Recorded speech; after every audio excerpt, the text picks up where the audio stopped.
Okay, so thesis. Can you run Borderlands 4 with far below minimum specs using mods and other optimization tricks? So the short answer is yes, and I will play a demonstration video to show this. So this is native resolution, no upscaling,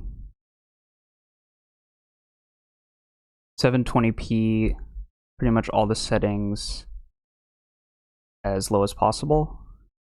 And as you can see, it is relatively playable. So yeah, getting at least around 60, sometimes above, sometimes below.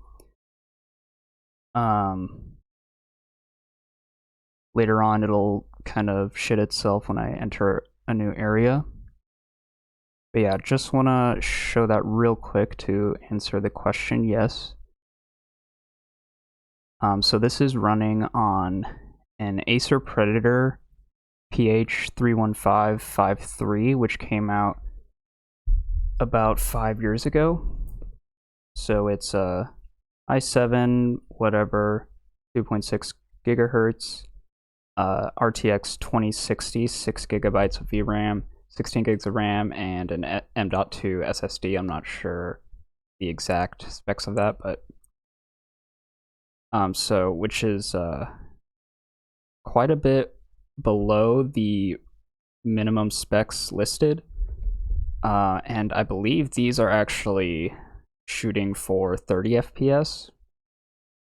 So yeah, so to preface this, the goal of this video is to get people with older hardware to be able to play the game with as little testing or tinkering as possible. So I want to make this video pretty condensed and only show what I really need to. Yeah, with that, I would still advise that you try to stay under 2 hours when you're first trying out the game, just so you can still refund it if it's still not working out for you. I believe that's the policy on Steam, which is kind of unfortunate considering you have to wait for shaders to compile. But yeah, I just want to put that out there just so that you are still able to refund if you need to. And then next, so my standards for what I deem acceptable and what I'm sort of going for when I was testing these. So in general, I'm really going for performance over graphical fidelity. I'm very much down to change how the game looks drastically, as long as I can still sort of see clearly what's happening and the image doesn't hurt my eyes. And then next thing is input lag or latency, whatever you want to call it. So really want to minimize this. Although Borderlands isn't a competitive shooter or anything, it definitely will get a lot less fun if the input lag is too much. So definitely this will also be a priority. And then lastly is PC temps and PC loads. So this is just going to be pretty specific to your system, but I really don't want to have my CPU or GPU exceeding 80 degrees Celsius. Definitely not above 90, as that can damage your components over long terms. But ideally, like 70 to 80 is really the ideal. And lower is even better. So a quick disclaimer is that I'm very much so not an expert in any of this. This is really just the results of me sort of stumbling around, testing out different things. But yeah, I just want to get this out there because I couldn't really find any other, I couldn't really find a lot of information on trying to get this game to run on much older hardware. And then one more last thing is to just be aware of shader caching and how it can kind of make benchmarking a little complicated. So if you don't know, sort of an effect that can happen is your game will start to perform better the longer you play. So it can be kind of weird to benchmark, because to really test the game, you kind of need to be entering new areas and stuff.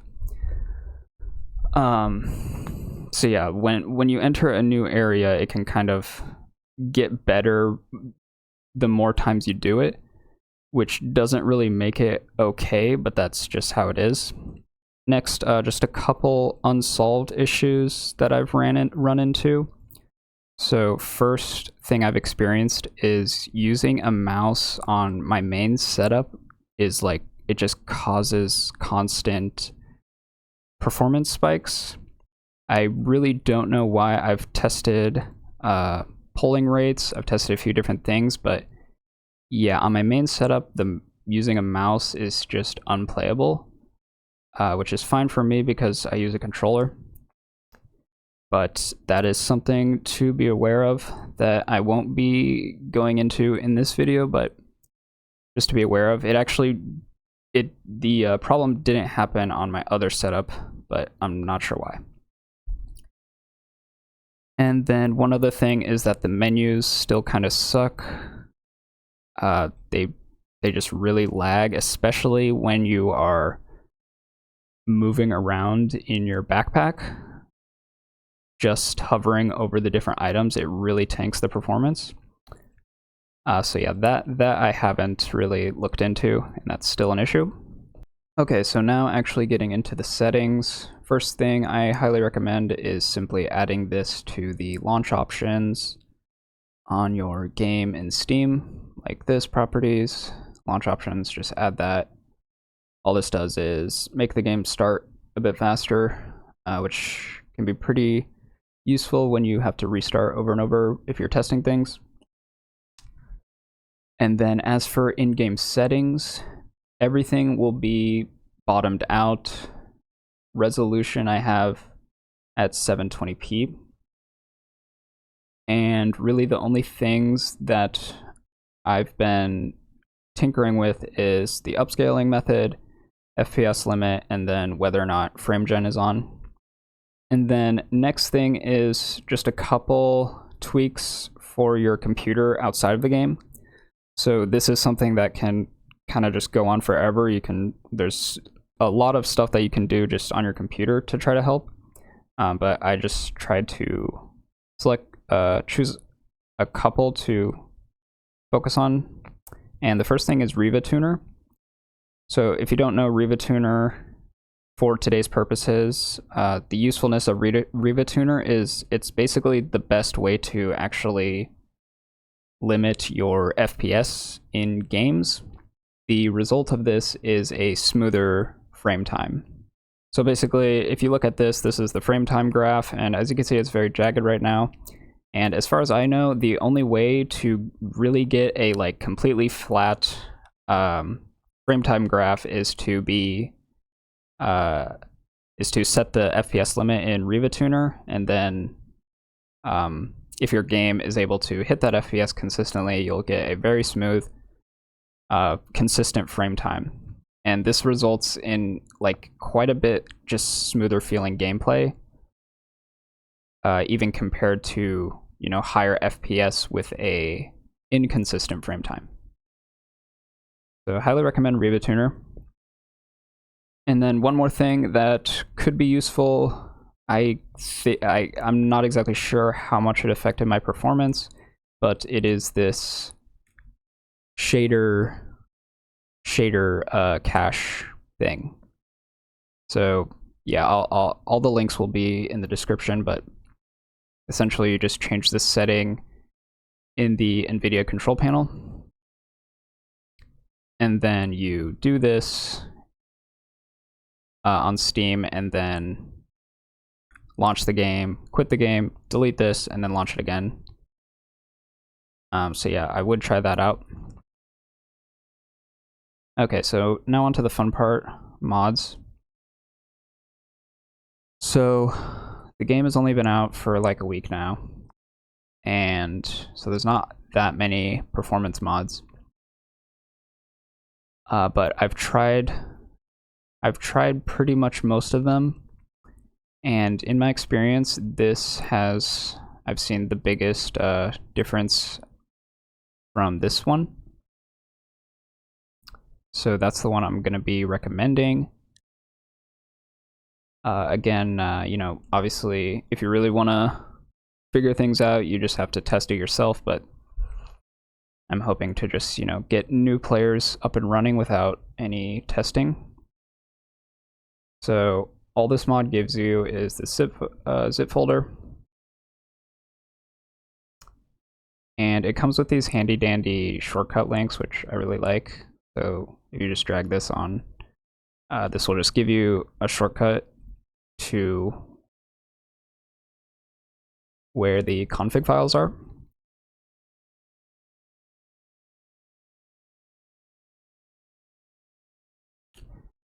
And then this mod actually has a bunch of presets. So I'm just going to be looking at lumen off. And then the low spec gaming, which my understanding is the biggest performance gain. So open this up and then simply drag all of these into this folder.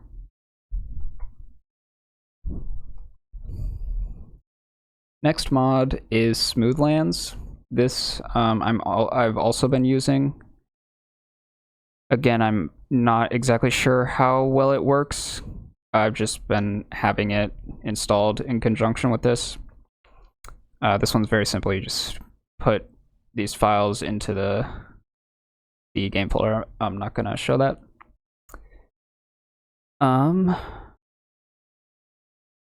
So Optimax, Smoothlands.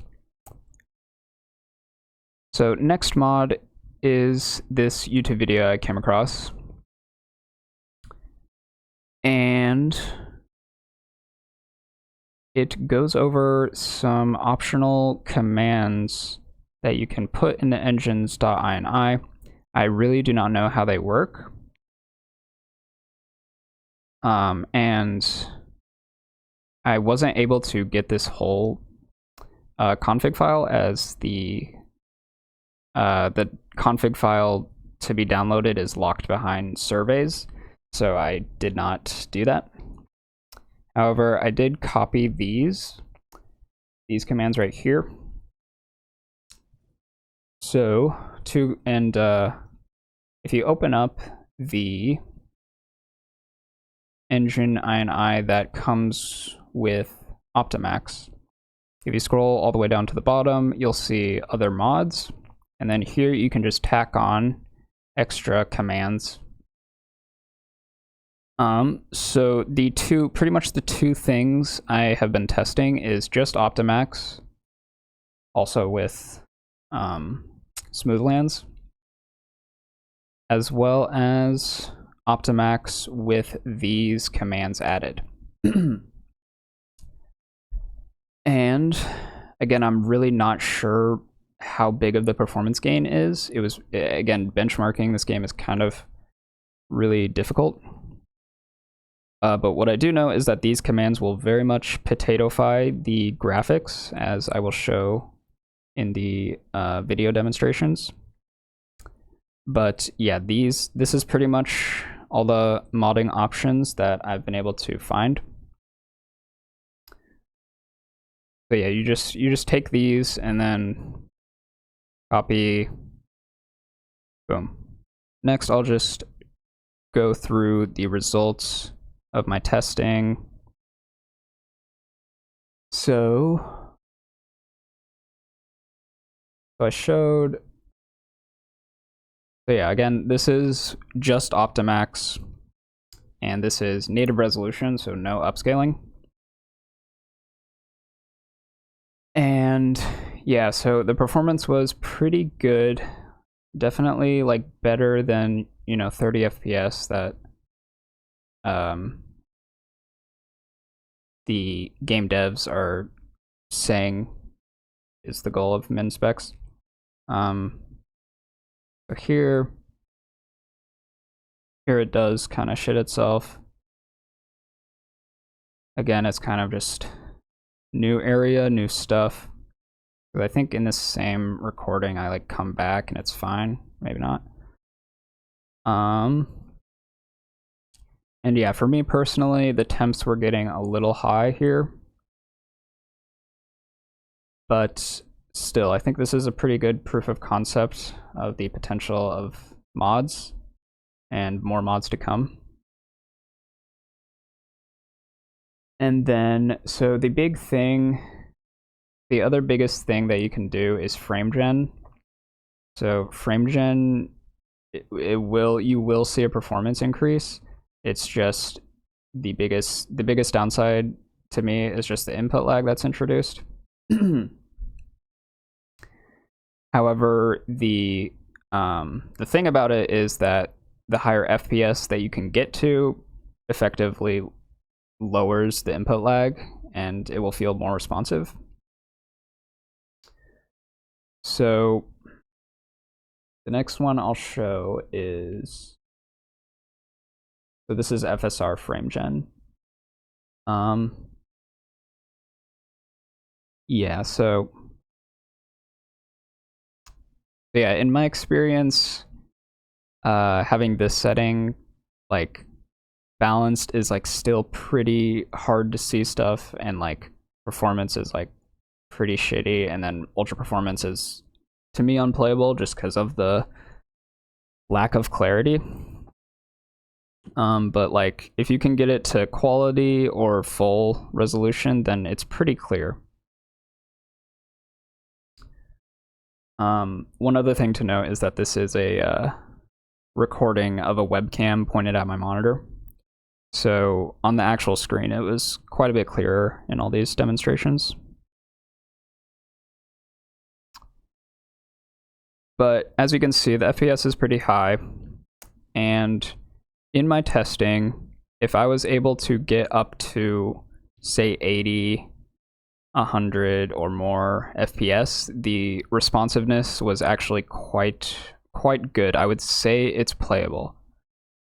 Not ideal, but I'd say it's pretty good. Like I would get used to it after a while. I can still hit like headshots pretty good. And the temps on this demo were not too bad. So pretty satisfying results, I'd say. Yeah, so then here I go to the same spot again, and this one was afterwards, so, and then this time it's just completely fine.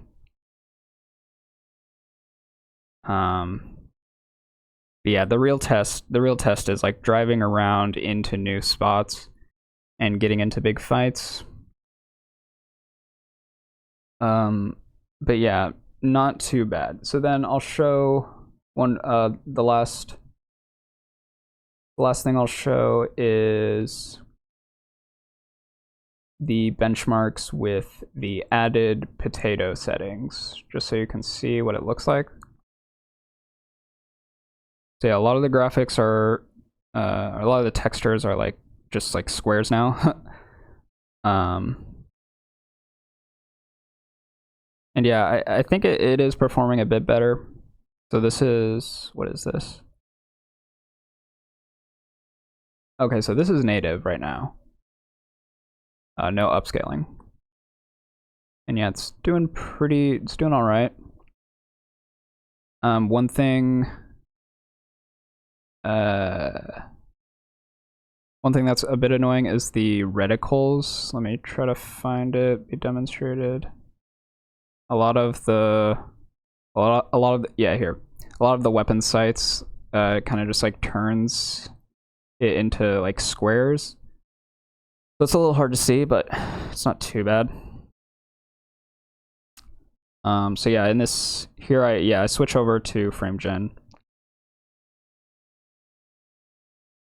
And then yeah, it's pretty good.